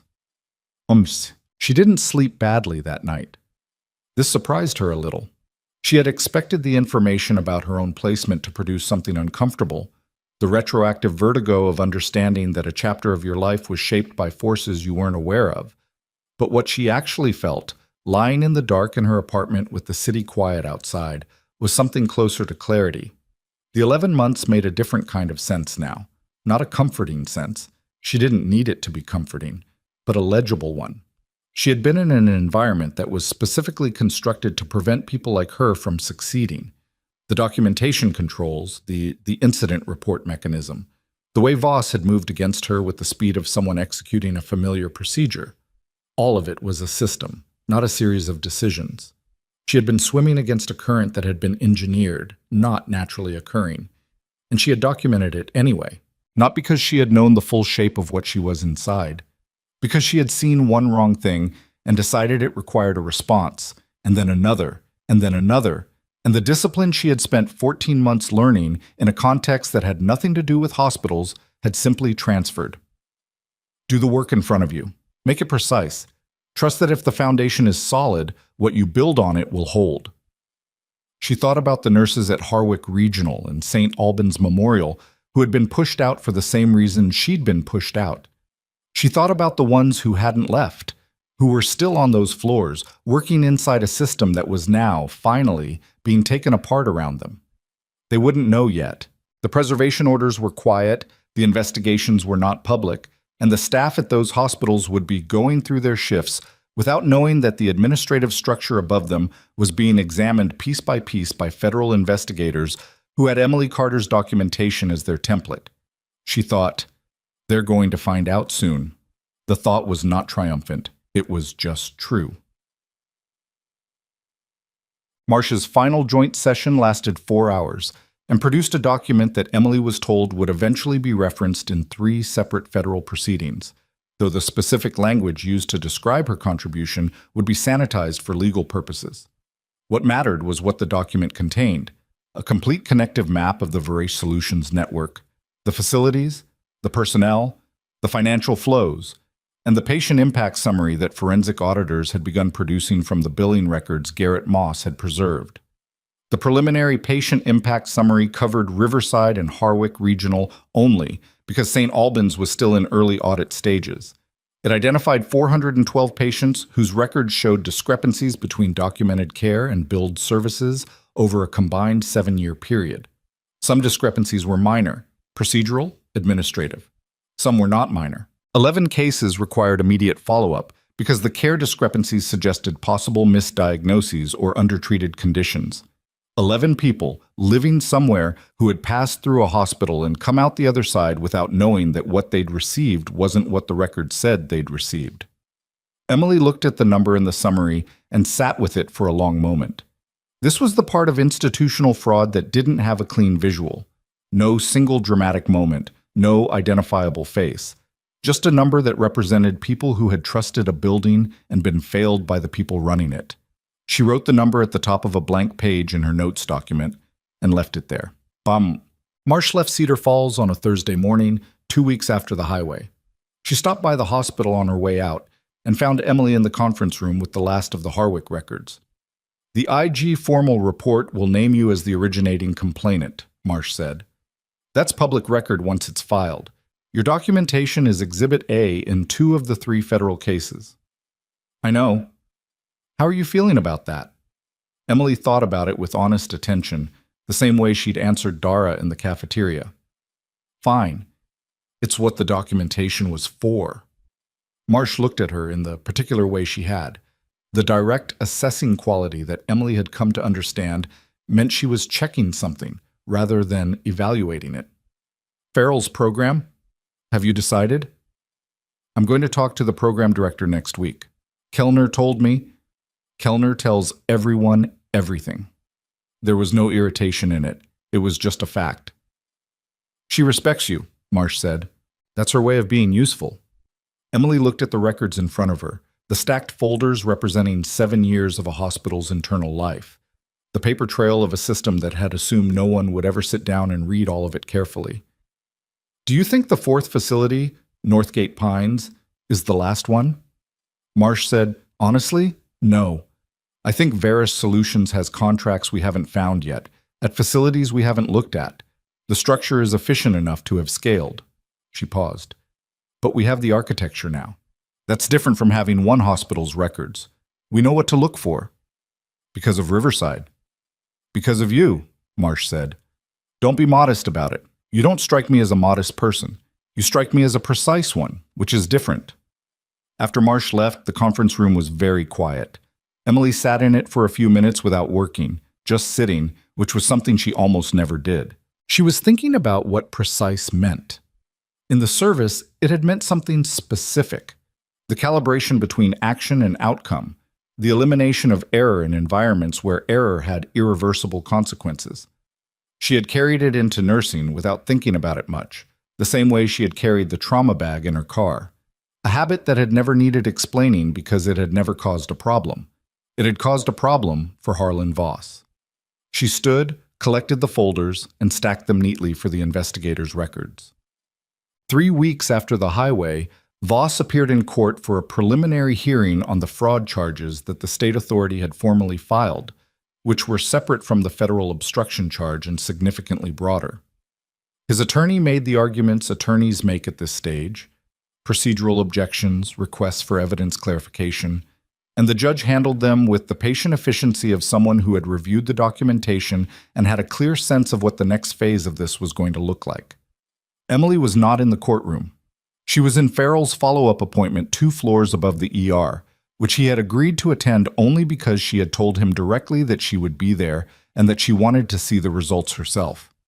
He was recovering well, which the cardiologist confirmed in language that was optimistic but careful, the way good medical language always is. In the hallway afterward, Farrell said, "The hearing was this morning." "I know." "You didn't go." "It wasn't useful for me to be there." He looked at her with the expression of a man deciding whether to say something. He said it. "You built the case that's putting him in that courtroom and you're not interested in watching it." "I'm interested in the outcome, not the theater." He was quiet for a moment. Then he said, "The program director confirmed your start date, 3 weeks from Monday. I got the briefing this morning."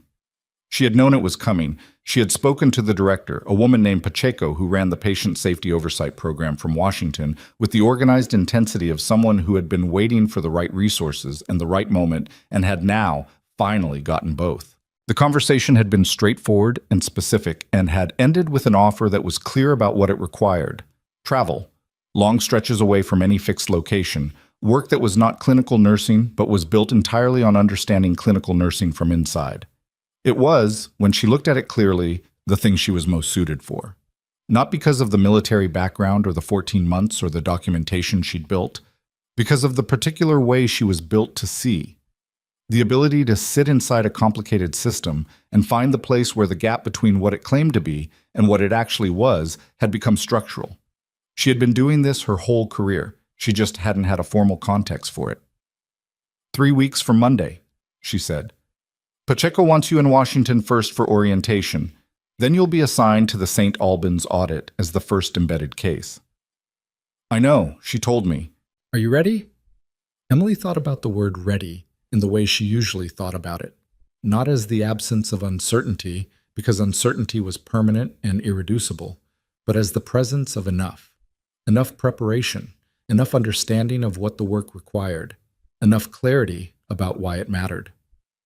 Yes, she said. The ceremony was Riverside's idea. Emily had not asked for it and would not have organized it, but Aldrich had been insistent in the particular way of someone who understood that public acknowledgement is not about the person being acknowledged. It's about what the institution needs to say out loud so that everyone inside it can hear it. It was held on a Friday afternoon in the main atrium of the hospital's first floor, which was not ideal for acoustics but was the only space large enough. Staff from all 3 floors attended in numbers that surprised Emily, considering it was voluntary and during shift overlap. She recognized most of the faces. She knew some of them well and some of them not at all, and some of them only by their voices, because nursing is a discipline where you often know someone by sound and motion before you know their name. Aldrich spoke briefly. Farrell was present, moving without assistance now, which his medical team had certified with conditions he was visibly complying with. Kellner stood near the back of the room, which was where Kellner always stood. The commendation was civilian medical, issued jointly by the hospital board and the Inspector General's office, which was unusual enough that Dawes had told her he'd never seen it done before. It cited the documentation she had built, the clinical care she had provided on the day of the highway, the contributions to the broader inquiry, and, in language that Pacheco had drafted and that Emily had read 3 times before accepting, her role in establishing the framework that federal investigators would now use as a standard for identifying systemic healthcare fraud in institutional settings. Standard, framework. She had become a template. When Aldrich pinned the commendation to her jacket, the room responded the way the board session had responded. Not with the performed enthusiasm of obligation, but with the specific quality of people releasing something they had been holding. Dara started it. She was in the second row and she began clapping first, not loudly, and then the room joined it and grew, and Emily stood at the front and did not look away from it. She had spent a long time being someone who did not need recognition to do the work. She still didn't need it. But she understood, standing in that atrium with the sound of people who had been afraid and were now less afraid, that recognition was not always about the person receiving it. Sometimes it was about everyone in the room watching it happen, understanding that the thing being recognized was possible. That a person could see something wrong, stay with it, document it, survive the cost of it, and eventually stand somewhere like this, not destroyed, not diminished, but present and whole and still working. That was the message Aldrich was sending to every nurse, every resident, every billing clerk, every person in that building who had ever seen something that didn't sit right and swallowed it because the cost of saying so felt too high. Emily understood that. She stood in it and let it mean what it meant. Afterward, in the last minutes before she needed to leave for the parking lot, a young nurse found her near the atrium's edge. She was maybe 23, with the slightly overwhelmed quality of someone who had been at Riverside for less than 4 months and had spent those months in an institution that was dismantling and rebuilding itself around her. Her name tag said Ortega. She said, I just wanted to ask something. Go ahead. How did you know when to act? How did you know you had enough to move on it and not just sit on it forever waiting for more? Emily looked at her. The question was real, not rhetorical, and it came from the particular place of someone who was currently inside something and trying to figure out what the right thing to do about it was. Are you seeing something in your department? Emily said. Ortega hesitated. I don't know if it's real or if I'm reading it wrong. Then document it. Write down what you saw, when you saw it, what the specific concern is. If you read it back in 3 days and it still seems real, keep going.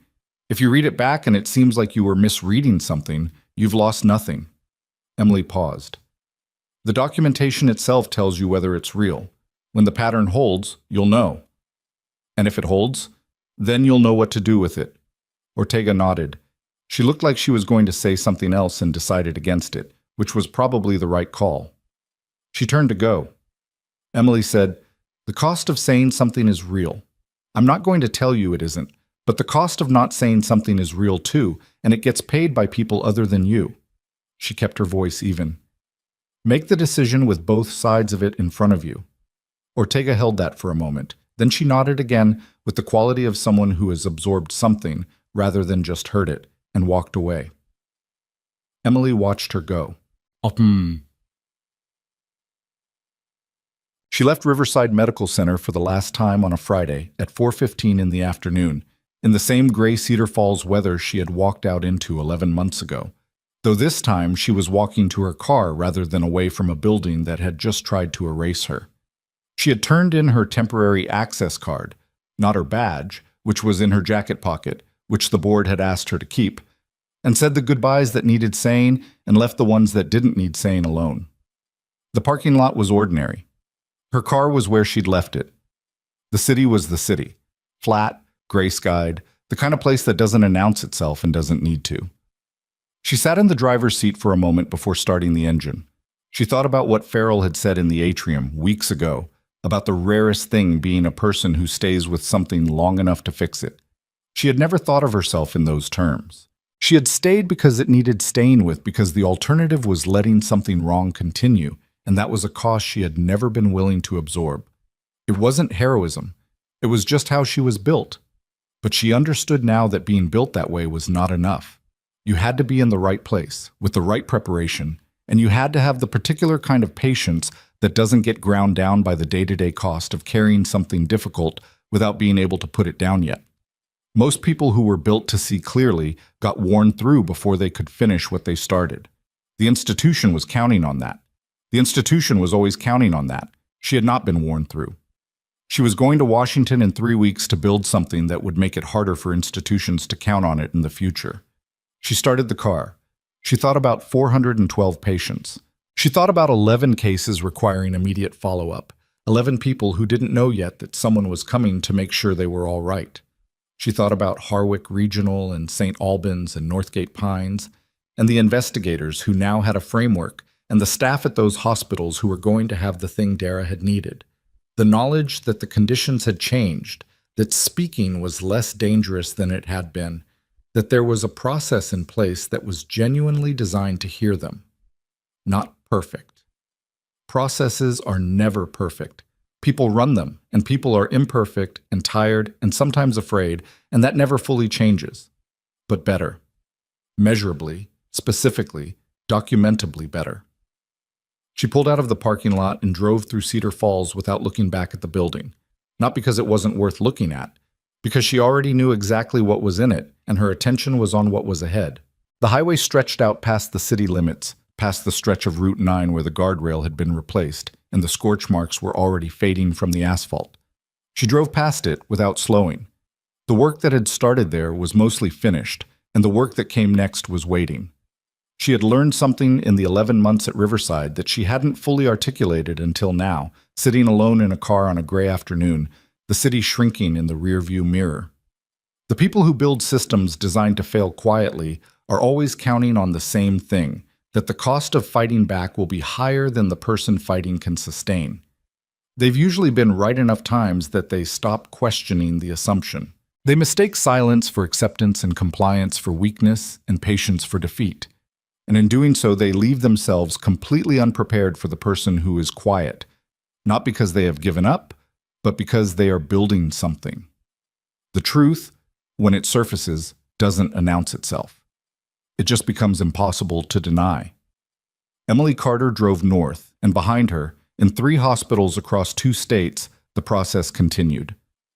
Quietly. Precisely. With the kind of patience that outlasts the people who didn't believe it was coming. It was still coming.